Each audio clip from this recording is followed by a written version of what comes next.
ガスマスクを装着した日本海軍の上海特別陸戦隊 AI でカラーにしてみる。1937年8月13日、中国上海盧溝橋事件からわずか1ヶ月余り、日中両軍は再び上海で激突した。第二次上海事変、中国名昌湖海戦。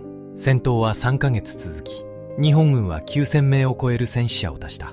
中国軍の戦死者は18万人以上。民間人にも多大な犠牲が出た。きっかけは海軍中尉大谷舞竿の射殺事件。しかしその裏にはドイツ軍事顧問団の指導下で密かに進められた計画があった。中国側の上海包囲攻撃計画。日中戦争を全面化させた3ヶ月の物語。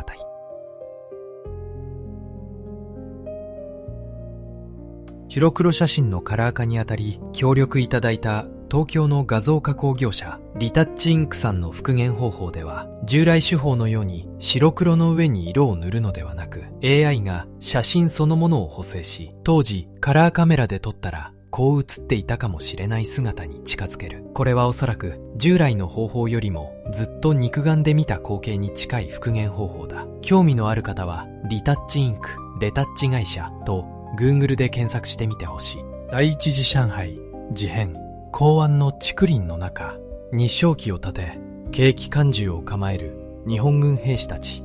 AI でカラーにしてみる。時は遡って1932年1月28日、第一次上海事変が勃発した。日本海軍陸戦隊と蔡廷鎧率いる第19路軍、1ヶ月余りの激戦の末、英国の仲介で5月に上海停戦協定が結ばれた。中国軍の中兵制限区域が定められ、上海中心地への駐留が禁止された。それから5年、上海では表面上は平和が続いた。しかし水面下では中国側の戦争準備が密かに進められていた。第一次の屈辱を晴らす報復の機会を狙って。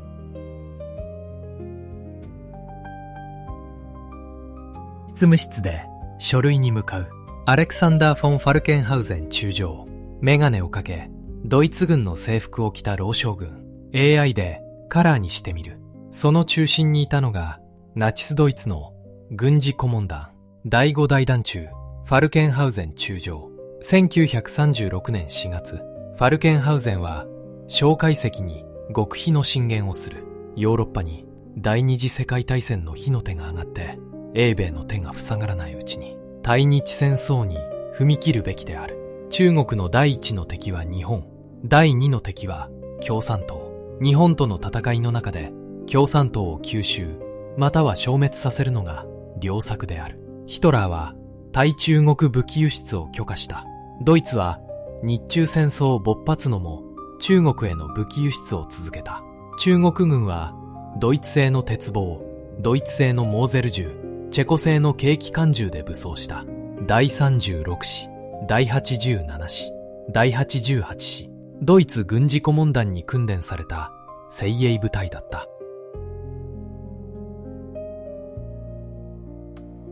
軍服姿の若き士官、張治中。警国の軍事責任者として上海包囲攻撃計画を立案した男。 AI でカラーにしてみる。1935年冬、国民政府は南京上海方面の交戦工事を張治中に密かに命令した。優勢な兵力で奇襲し、上海の日本軍を殲滅する。これが目的だった。上海の各用地に堅固な陣地が構築された。呉服陣地、石丁陣地、証拠線。長江沿いの要塞線はヒンデンブルクラインと称された。ガスマスクと鉄棒をつけた中国の精鋭部隊。ドイツ軍事顧問団に訓練された第817師、第818、第36師。1936年、張治中は上海包囲攻撃計画を立案する。そして1937年7月、盧溝橋事件が起きると、張治中は蒋介石に進言した。先生、攻撃を発動すべきである。蒋介石はその提案を承認した。8月13日以前に中国側はすでに上海への先制攻撃を決断していた。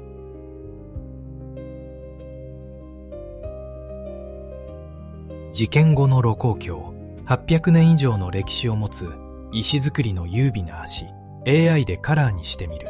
1937年7月7日、北京郊外の盧溝橋、日中両軍が衝突し、日中戦争の最初の銃声が鳴った。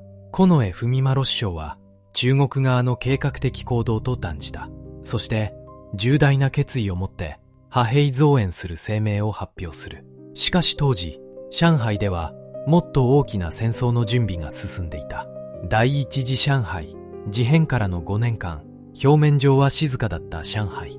その水面下で中国側はドイツ軍事顧問団の指導のもと決戦の準備を整えていた。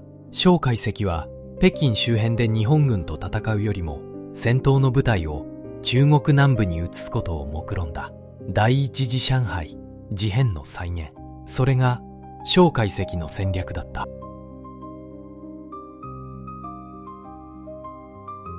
着物姿の婦人と子供たち、荷物を抱え桟橋に集う日本人、居留民。第二次上海事変の勃発で上海から船で脱出する場面、 AI でカラーにしてみる。1937年7月28日、日本政府は揚子江沿岸の在留邦人約3万人に引き上げを訓練した。8月9日までに上海への引き上げをほぼ完了。さらに上海への危険が高まる。奥地からの引き上げ者と上海居留民の扶助し、約2万人が帰国した。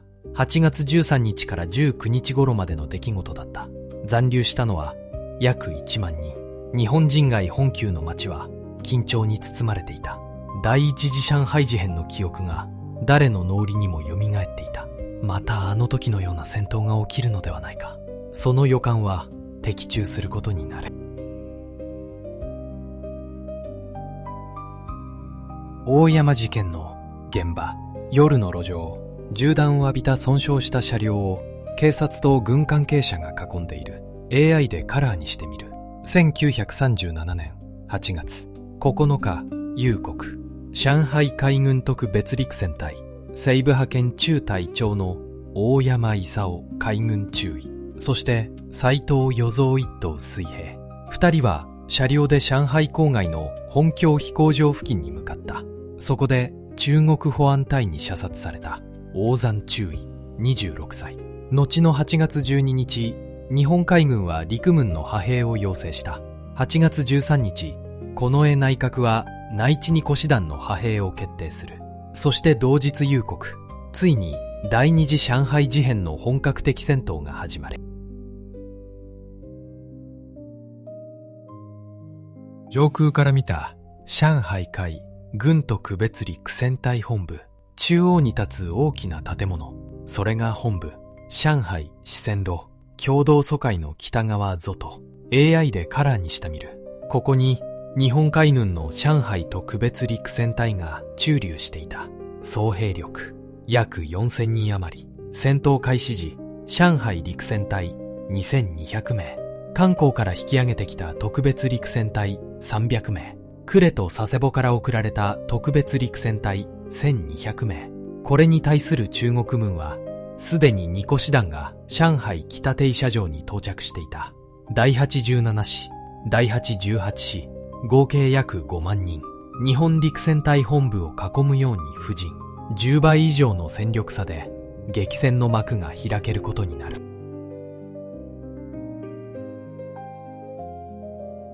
本部屋上、土のうで囲まれた陣地。双眼鏡で街を見渡し、警戒する海軍特別陸戦隊。後方には上海の街並み。 AI でカラーにしてみる。1937年8月13日午前9時15分頃、北四川路の日本陸戦隊が弁兵から射撃を受ける。9時半、正規の中国兵との交戦が始まった。午前10時半頃、商務院所管付近の中国軍が機銃攻撃を加えた。標的は横浜路と宝山路の交差点の日本軍陣地。陸戦隊は応戦した。しかし兵力で劣る日本軍は防衛中心の戦術に切り替えた。中国軍機が威圧するように低空飛行し、戦闘地域は限定されていた。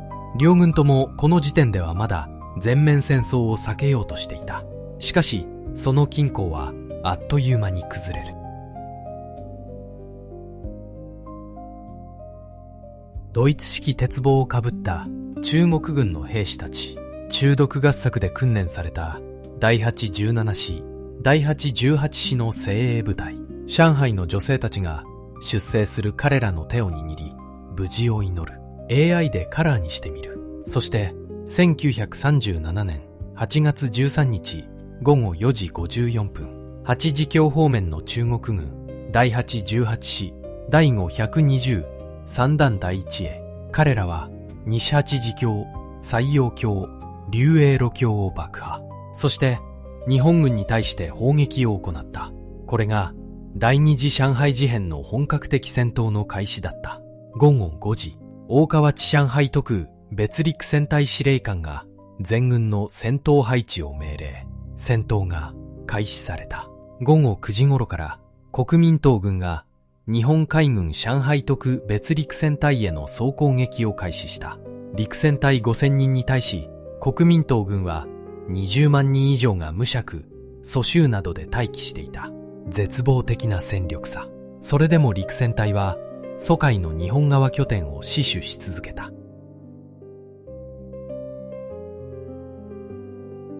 パレスホテル前の路上、中国軍機が誤爆した直後の様子。立ち上る煙、停止した車両、散乱する瓦礫。 AI でカラーにしてみる。1937年8月14日午前10時20分頃、中国軍機が上海上空で爆撃を開始した。標的は日本艦艇。しかし投下された爆弾のいくつかが共同疎開とフランス疎開に誤投下された。パレスホテルとキャセイホテル前の路上に着弾。729人が即死、861人が負傷した。血まみれの上海の街路、逃げ惑う人々。そして爆撃はここで終わらなかった。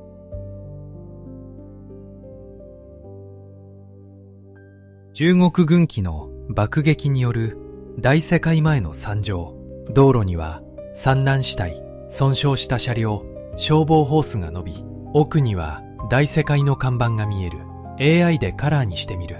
数分後、扶助市の避難所となっていた大世界娯楽センターの前に爆弾が落ちた。1012人が死亡、1007人が負傷、合わせて3000人以上の民間人死傷者。国民と政府は遺憾の意を表明した。しかし誤爆の責任は明らかだった。中国軍機が自国の街に爆弾を落とした。それは上海の民衆を絶望させ、戦争の悲惨さを世界に印象づける事件となった。西車に家財を積み、必死の形相で避難する中国人住民。1932年第一次上海事変の記憶が彼らに再び恐怖をもたらした。 AI でカラーにしてみる。戦闘の激化とともに上海の中国人住民は大規模な避難を強いられた。1932年の悲劇を今度は自分たちが体験する。疎開に逃げ込む者、長江沿いに内陸へ向かう者、推定100万人以上が家を失った。戦争の代償は軍人だけが払うものではない。民間人の苦しみは計り知れないものだった。96師陸上攻撃機。 AI でカラーにしてみる。豊洋爆撃の主力機。日本海軍も即座に反撃に出た。8月14日、日本海軍は台湾の航空基地から爆撃機を発進させ、広州と江徳を爆撃。8月15日、九州から南京への航空機による豊洋爆撃を開始した。東シナ海を越えての長距離爆撃。これは世界の軍事専門家を驚かせた。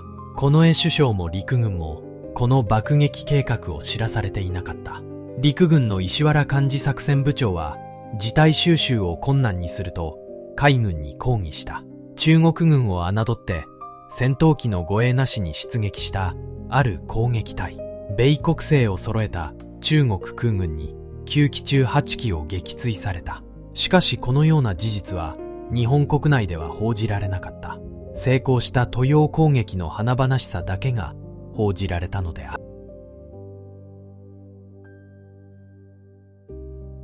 椅子に座り、軍服姿で正面を見据える松井岩根大将。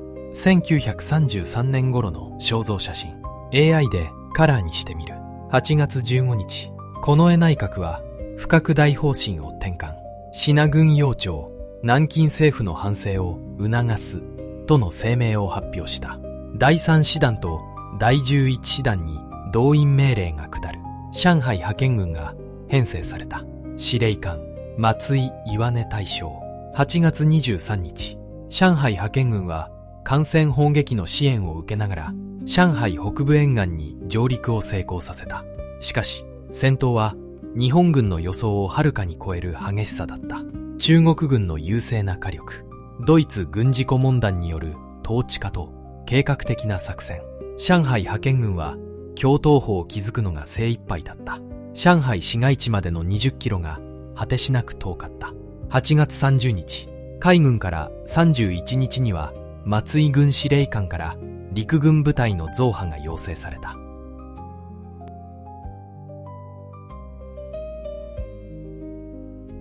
爆破された列車の残骸、ねじ曲がった鉄骨と瓦礫。AI でカラーにしてみる。1937年9月27日、AP 通信が報じた。上海から50キロの駅で避難民を満載した列車に日本軍機の爆弾が命中。死者推定300名、負傷者450名以上。戦火を逃れようとした上海の一般市民がその標的となった。これは孤立した事件ではない。日本海軍機はすでに8月13日以降、上海北部の江北地区を爆撃していた。商務院書館や東宝図書館などの文化施設、そして住宅密集地、アジア大陸における最初の無差別爆撃。ジャーナリストのエドガー・スノーはそう記録した。1932年の第一次上海事変で始まった日本軍の都市爆撃。それが1937年の第二次上海事変で本格化していた。防毒面を着用して白幌寺の総督女学校付近で攻勢に出る海軍陸戦隊。ガスマスクをつけたまま銃を構える兵士たち。 AI でカラーにしてみる。白幌寺は英語名でバーチェットロード。上海共同蘇海北部の緊迫した戦線地帯。総督女学校という元は中国人女子のための学校の付近で激しい戦闘が展開された。近代戦争の象徴であるガスマスク姿の兵士。それは戦闘員と非戦闘員の区別が曖昧になっていく新しい時代の戦争の姿だった。毒ガスの恐怖、そして市街戦の不条理。第二次上海事変は太平洋戦争への前兆だった。1937年9月4日、上海本郷地区。銃剣を構えた日本軍兵士が一軒一軒の家を捜索する。 AI でカラーにしてみる。中国軍が撤退した後も戦闘は終わらなかった。抗日ゲリラ、便衣隊、密偵、軍服を着ない戦闘員が市街に紛れ込んでいた。日本軍は虹橋、南市港北の各地区で徹底的な個別捜索を行った。しかし無関係の住民も巻き込まれていく。戦争の傷跡は戦線だけでなく住民の暮らしの中にも広がっていった。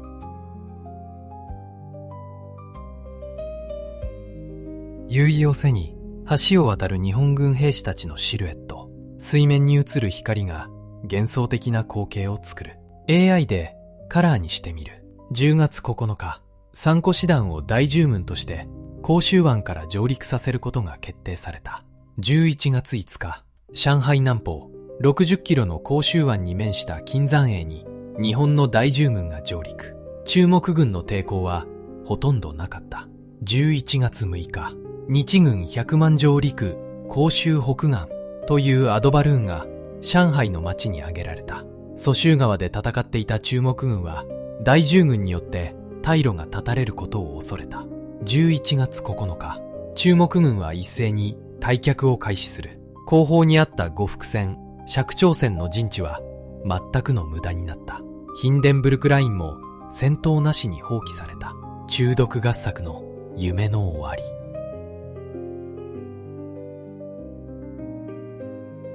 ライフ誌1937年10月4日号に掲載された上海南駅の赤ん坊。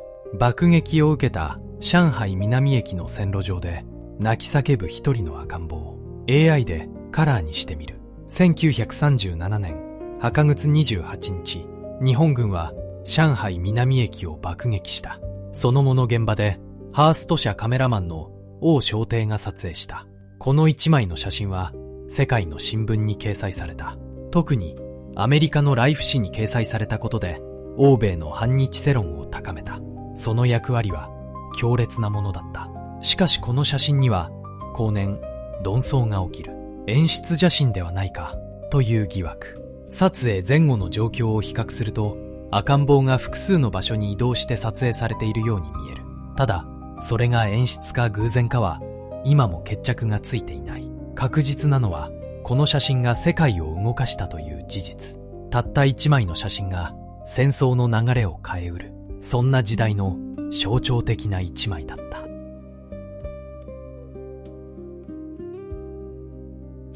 中国軍には特戦隊というものがあった。戦場から退却する自軍兵士に銃撃を加える部隊。10月13日午後、陽光鎮方面、ウーソンクリーク南方、陣を構えていた第19師湖南軍の第一戦部隊。彼らは日本軍の攻撃を受けて後退した。そこに後方の特戦隊が銃撃を加える。第19師の部隊は日本軍と特戦隊に挟まれた。必死の応戦。特戦隊も全力で反撃した。死傷者は数千名に及んだ。10月21日、中国の軍法執行総監部が発表した。特戦隊の後方に死刑権限を持つ特撮官を派遣すると。中国軍の内部矛盾、そしてそれを見抜けなかった日本軍の戦略。両者の歪みが戦争を泥沼化させていく。11月5日の広州湾上陸が戦況を一変させた。11月6日夜から中国軍は突出した戦線から撤退を始める。前線の歩東、南市、龍華を放棄、西方に向かい、9日には蘇州湾南岸の部隊も退却した。8日夜以降、入れ替わるように日本軍が前進する。9日には激しい市街戦の後に対原を占領。大上海市から逃げ遅れた中国兵を南市フランス租界との境界に追い詰めた。公共飛行場も日本軍が占拠。11月12日、上海はほぼ日本軍の制圧下となる。3ヶ月にわたる激戦の終結。しかし戦争はここで終わらない。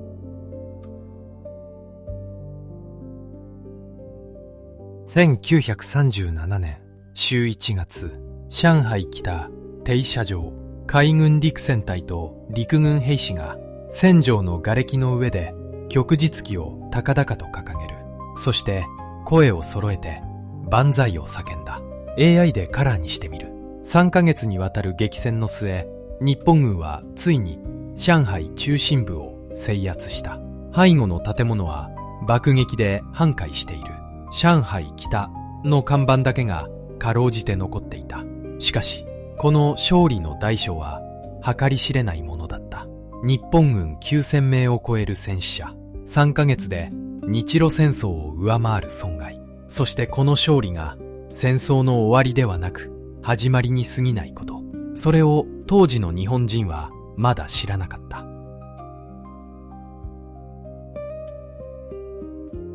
スタンフォード大学のデビッド・ M ・ケネディはこう評している。介石は北京周辺で日本軍の主力と戦うよりも別の戦略を目論んだ。1932年のシナリオ、すなわち第一次上海事変を再現させること。戦闘の部隊を中国南部に移す。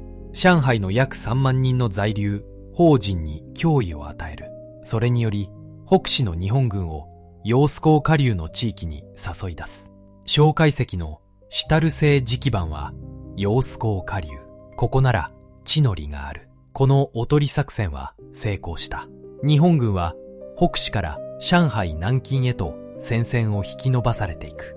中国大陸の広大な空間が日本軍の戦力を分散させていく。蒋介石は戦争の勝敗を決するのは火力ではなく空間と時間だと考えていた。そしてこの戦略は確かに長い目で見れば中国の勝利につながっていく。左から江戸川スノー、周恩来、そして周恩来夫人の唐永朝。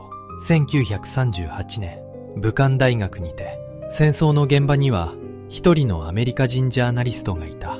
エドガー・スノー、ニム・ウェールズ夫人と共に中国全土を取材して回った男。スノーは第一次上海事変の現場にもいた。そして第二次上海事変の戦場も彼は走り回って取材した。1937年10月、スノーはロンドンで中国の赤い星の初版を発行する。そこで彼はこう予言した。この戦争で日本は最終的に勝利できない。戦争が始まったばかりの段階での大胆な予言だった。中国大陸の雄大な空間、時間の流れの中で日本軍は分散され補給を断たれていく。スノーはそう見抜いていた。そしてその予言は8年後に的中することになる。煙が立ち上る南京中華門の前を戦車が並ぶ日本軍の進撃。 AI でカラーにしてみる。11月12日、上海の制圧。しかしそれは全面戦争の始まりに過ぎなかった。近衛内閣は不拡大方針を完全に転換。南京政府の反省を促すとして日本軍は南京へと進撃を開始する。上海派遣軍に加えて中品方面軍が編成された。司令官は引き続き松井岩根大将。12月13日、南京陥落。第二次上海事変からの4ヶ月余り、日本軍は中国の首都を制圧した。しかし中国国民政府は降伏しなかった。蒋介石は首都を重慶へと移し抗戦を続けた。そしてそこから日中戦争は8年間の泥沼へと突入していく。